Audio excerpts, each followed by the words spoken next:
Waalaikumsalam warahmatullahi. Dia sebenarnya benda ni perbincangan dia panjang lah. Tapi yang uh, kebelakangan setahun ni ada nak sebut dalam kuliah dah. Dah tak rekod jadi tak ada lah. Dia ni sebenarnya dia melibatkan, kalau nak pergi mendalamnya, dia melibatkan usul mazhab Syafi'i yang berbeza daripada mazhab Hanbali. Jadi kat sini ada dua perkara. Yang pertama, penggunaan dalil umum. Mazhab Hanbali tak guna dalil umum, mostly tak guna dalil umum lah. Mazhab Syafi'i menggunakan dalil umum.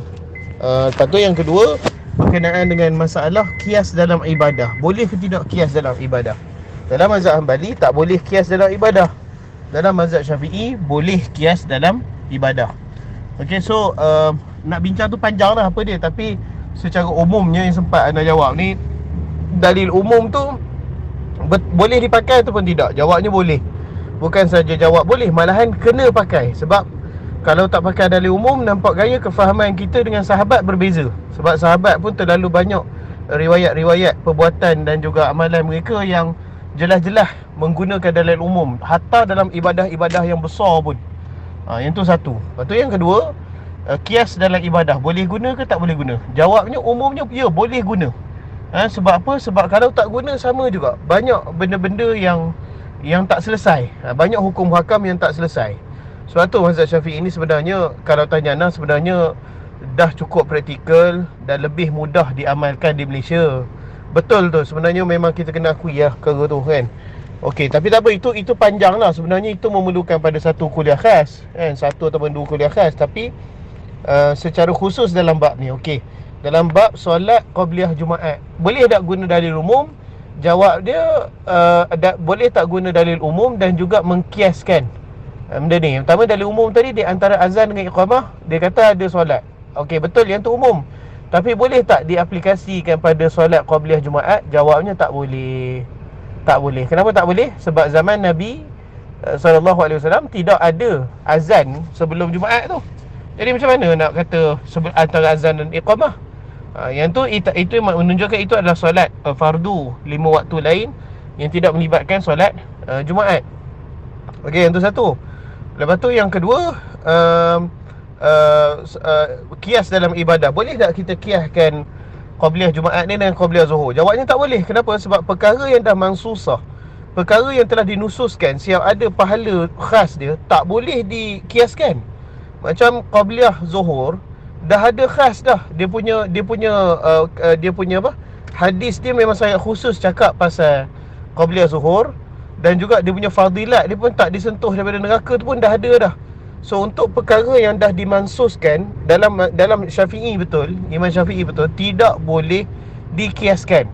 Kita tak boleh kiaskan tawaf Kaabah Baitullahil Haram, lepas tu kita buat Kaabah dekat Perlis ni kita tawaf. Kias, tak boleh. Sebab amalan tawaf itu adalah perkara mansusah. Umrah dan haji itu adalah perkara yang telah dinususkan. Jadi kalau dah dinususkan secara khusus, tidak boleh dikiaskan untuk buat ibadah baru. Kemudian macam mana timbul? Tapi memang betul diakui dah, ada sebahagian ulama dalam Syafi'iyah yang membenarkan solat qabliyah Jumaat ni. Sebab apa?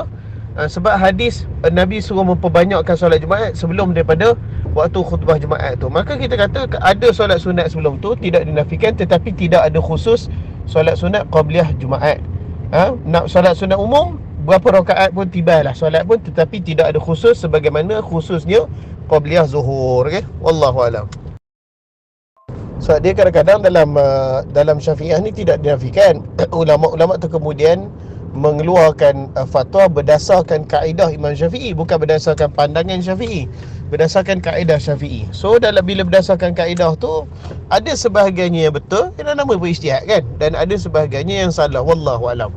Tetapi macam-macam mana pun, kalau dalam mazhab Syafi'i ni pun, nak mendalami mazhab Syafi'i pun, ana sendiri lebih cenderung, yang pertama kita tengok pandangan Syafi'i sendiri, qaul Syafi'i sendiri.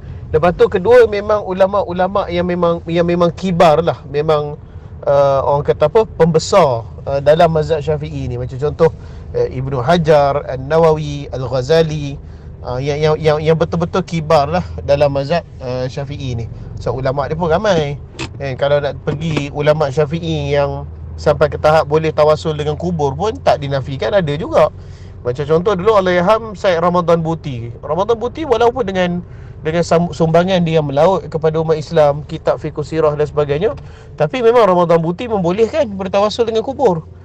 So kita macam-macam mana pun, yang pertama dia berbalik kepada pembesar mazhab, ulama pengasas mazhab ataupun pembesar mazhab, bertepatan dengan kaedah dia, dan juga ulama-ulama yang kibar, yang memang besar dalam sesuatu mazhab tu. Dan yang kedua lagi, satu lagi benda ni dia padahal dia memberikan keinsafan lah pada kita kan, yang kita boleh cenderung, kita diizinkan untuk cenderung kepada salah satu pendapat yang kita rasa kuat. Tetapi dalam masa yang sama, kita sendiri pun kena berhati-hatilah, sebab tak semestinya pendapat kita tu betul di sisi Tuhan, tidak semestinya. Dan perkara-perkara yang diperselisihkan selalunya lebih banyak daripada perkara yang dipersetujui, ya. Wallahualam.